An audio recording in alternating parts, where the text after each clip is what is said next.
It's been 7 years since anyone heard from me. No calls.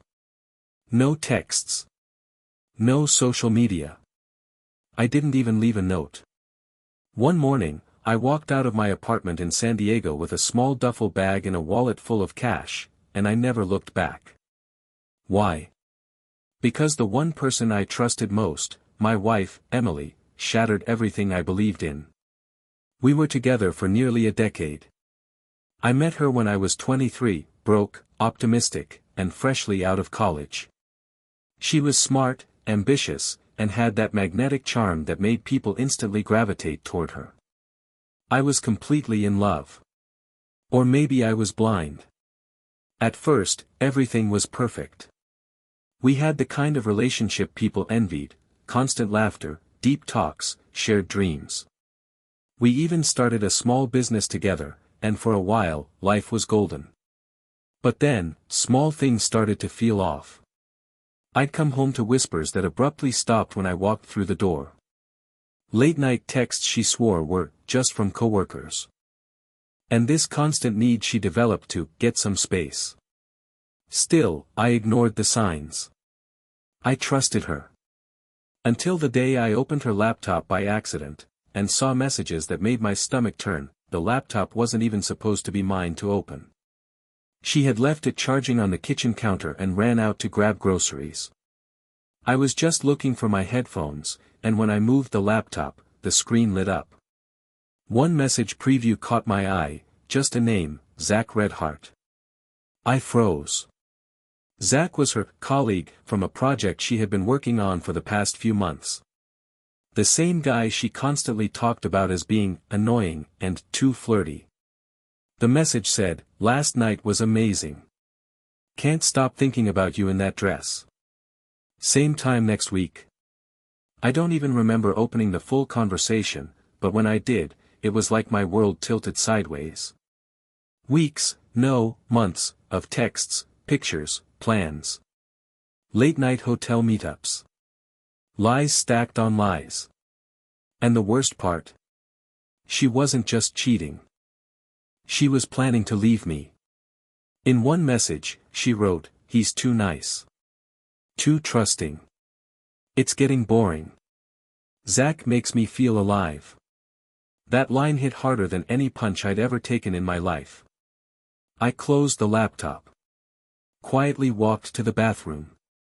Stared at myself in the mirror and saw a man who had no idea what was happening in his own home. I didn't confront her. I didn't yell. I didn't even wait for her to return. Instead, I packed a small bag, grabbed all the cash I could, and walked out the front door. I disappeared. And for 7 years, I made sure she'd never find me. Until last month, when she did that, it started with a knock. I was living in a small cabin tucked deep in the Oregon woods. No neighbors for miles. Just trees, quiet, and peace, the only kind I could afford after what happened. The knock was soft, hesitant. I froze. No one ever came out this far. I hadn't given my real name to anyone in town. I paid cash for everything. No social media, no online footprint. I had built a new life from scratch, lonely, but mine. I grabbed the old hunting knife from the counter and crept toward the door. Another knock. Then a voice. "Daniel. I know you're in there." Her voice. "Emily." For a moment, I thought I was hallucinating. I hadn't heard her speak in nearly a decade, but somehow, my mind and body remembered every note, every inflection. I stood there, behind the door, heart hammering like I was 23 again and about to ask her out for the first time. "I'm not here to fight," she said. "Please. I just need to talk." I didn't answer. I waited. Minutes passed. Then I heard her footsteps. She wasn't walking away, she was sitting on the steps. "I'm not leaving until you open this door, Daniel. Even if it takes all night." That's when I realized, this wasn't some casual visit. She had hunted me down. And whatever she wanted, it wasn't just closure that I didn't sleep that night. I sat inside, staring at the door, while Emily sat outside on the cold wooden steps, wrapped in a coat too thin for Oregon's chill. She didn't knock again. Didn't speak. Just waited. By sunrise, I cracked. Not because I missed her. Not because I forgave her. But because part of me needed answers. Closure. I opened the door. She looked up, older, paler, with that same fire in her eyes I used to love. She stood slowly, like she wasn't sure if I'd slam the door again. "Why are you here?" I asked, my voice low. She didn't answer right away. Instead, she reached into her coat and pulled out a photo. A little girl. 5, maybe 6 years old. Big brown eyes. Dark curls. My jaw locked. "This is Lily," Emily said, her voice cracking. She's yours." The world tilted again. I hadn't spoken to her in 7 years. I had vanished without a trace. And now she stood in front of me, holding a photo of a child I never knew existed. I didn't believe her. I didn't want to believe her. But something in those eyes. Those were my eyes. I stepped back inside without a word, leaving the door open behind me. Emily followed, slowly, cautiously, like she was stepping into a church or a crime scene. Maybe it was both. I sat down at the edge of the worn-out couch. She didn't sit. Just stood there, clutching the photo. "I didn't know I was pregnant when you left," she said. "I found out a few weeks later. At first, I thought you'd come back. That you'd cool off and call. But then weeks became months. And then years." "You knew what you did," I said coldly. She nodded, ashamed. "I did. And I'll never stop regretting it." But when Lily started asking about her dad, her voice cracked. I couldn't keep lying. "I told her you died." That punched me harder than any betrayal ever had. "You told her I was dead." She broke down then, tears slipping down her cheeks. "I didn't know where you were. You disappeared. No goodbye, no note, no way to track you. I searched for months. I hired someone. Nothing. I thought maybe you didn't want to be found." She wasn't wrong. I didn't want to be found. But that little girl. She had a right to know her father. Even if her mother was the last person I wanted to see again. That I stared at the photo in her hands. Lily. My daughter. A name I'd never heard, a face I'd never seen, yet somehow, I couldn't stop shaking. Not from anger. From something else. Something deeper. A mix of shock, sorrow, and something dangerously close to hope. "You should have told me," I said, my voice quieter now. "I didn't disappear because I hated you. I disappeared because I couldn't survive staying." "I know," she whispered. I finally took the photo from her and looked closer. Lily was smiling wide, one missing front tooth, freckles splashed across her nose. She was standing in front of a birthday cake, arms thrown around a teddy bear. Pure joy. Innocence. "She's turning 6 next week," Emily said. "She's kind. She's smart. She loves puzzles and dogs and anything to do with space. She looks like me," I murmured. "She acts like you too," she said softly. "Stubborn. Quiet when she's sad. And she doesn't trust people easily." That last line stung. "Why now?" I asked. Emily hesitated. "Because she started asking questions I can't answer. Because I owe you the truth.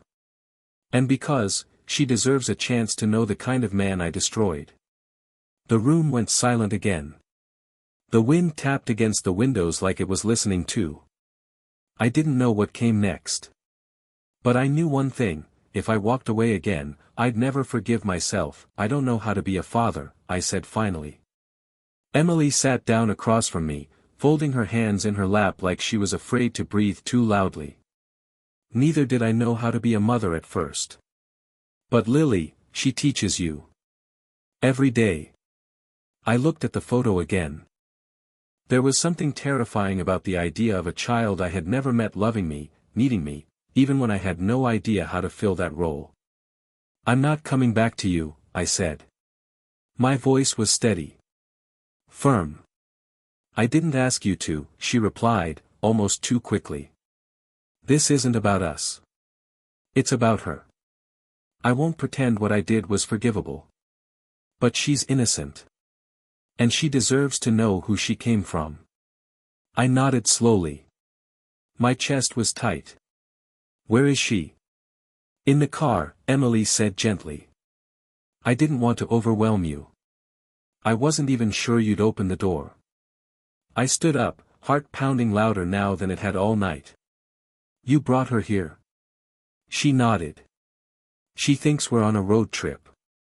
I told her we were going to meet someone special. I walked toward the door, hand trembling as I reached for the knob. Through the trees, down the long dirt path, I could just make out the shape of a silver SUV, and a small figure pressed against the back window, staring curiously out at the forest. My legs moved on their own. And for the first time in years, I was walking toward something, not away. The gravel crunched beneath my boots as I made my way toward the SUV. Each step felt heavier than the last, like I was dragging 7 years of silence behind me. She was there, small, curious, face squished against the window, eyes wide. My daughter. Emily followed at a distance, saying nothing. As I reached the car, Lily tilted her head, her expression unsure but not afraid. I stood still for a moment, afraid I'd scare her. Afraid she'd sense the weight of everything I couldn't say. Emily opened the door. Lily, she said softly, this is Daniel. The little girl blinked. The special person? I swallowed hard. Yeah. I guess I am. Lily studied me for a long second, then pointed at my flannel shirt. You dress like the lumberjacks on TV. A nervous laugh escaped me. I get that a lot. She smiled. Just a little. Then looked at Emily. Is he my dad? Emily nodded, her eyes glassy. Lily looked back at me. Do you know how to braid hair? That question hit me like a train. Unexpected. Pure. Disarming. No, I said truthfully, crouching down to her level. But if you show me, I'll learn. She thought about that, then climbed out of the car and stood beside me. Okay, she said. But I braid tight. Like, really tight. I'll be brave, I smiled. Emily wiped away a tear behind us. And just like that, without permission or ceremony. I was no longer a ghost. I was a father. Back inside the cabin, the air felt different. Lighter. Lily wandered curiously, exploring every corner like a tiny detective, asking questions about everything, why I didn't have a TV, what kind of tree was outside my window, if the owl statue on my shelf was real. It wasn't. I watched her move, that fearless spark in her step, and a strange ache formed in my chest, a mix of joy and mourning.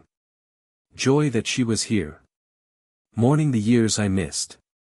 Emily sat quietly on the edge of a chair, letting us have our space. I could see the guilt in her eyes, but, for once, I didn't say anything. There was nothing she could say now that would undo the damage. And nothing I could do to bring those lost years back.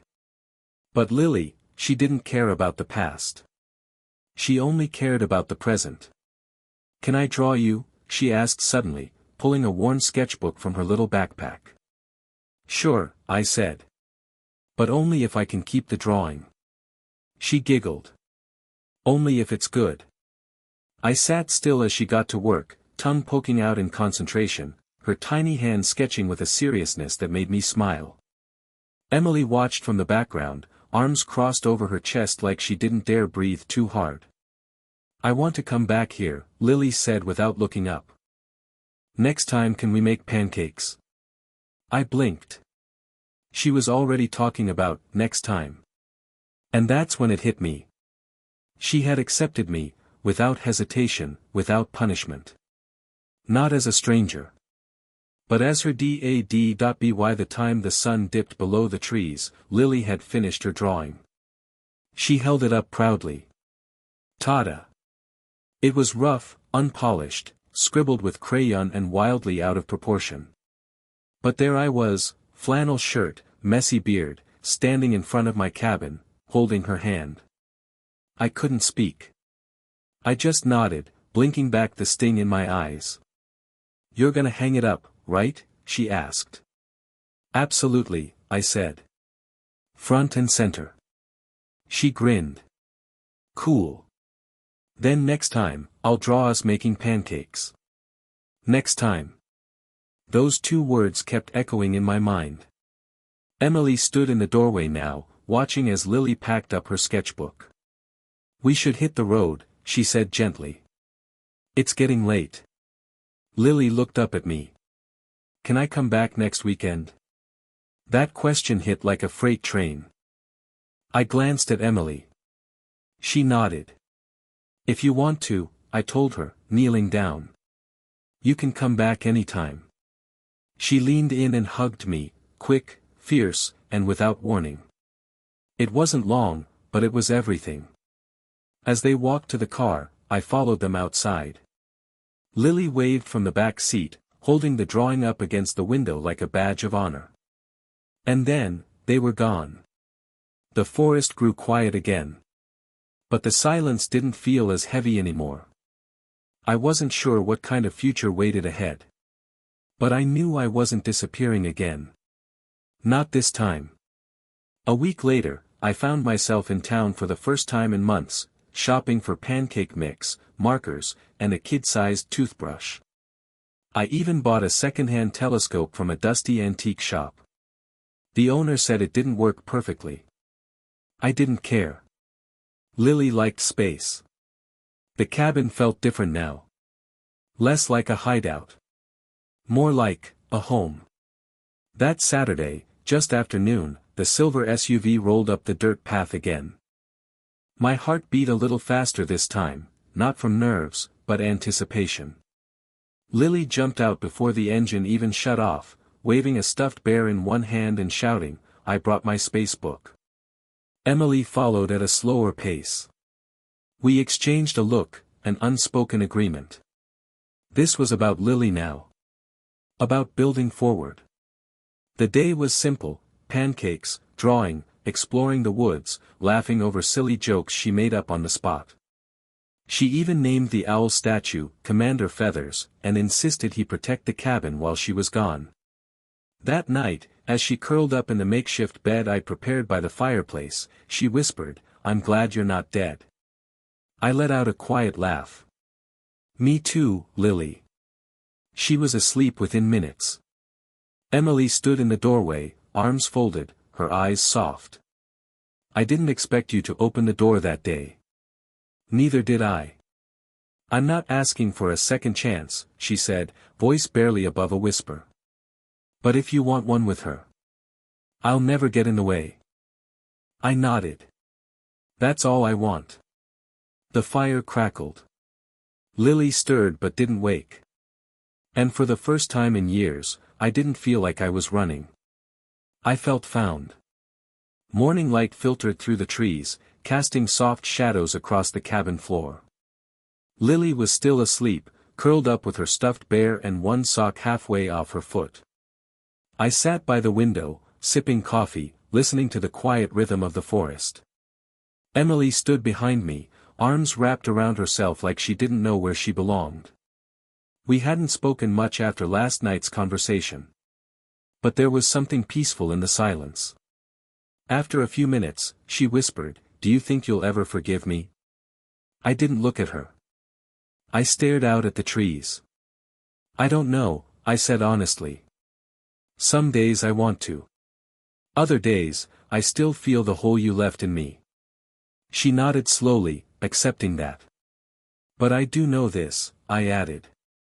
Whatever pain we caused each other, we made something good. Something innocent. And I won't let our mistakes shape her future. Emily exhaled, the weight of years finally starting to lift. Later, as they packed the car to leave, Lily turned and ran back to me. Next time, she said seriously, we're building a rocket ship in the backyard. I already drew the blueprints. I crouched and looked her in the eyes. Then I guess I'd better buy some duct tape. She giggled, hugged me tight, and ran back to the car.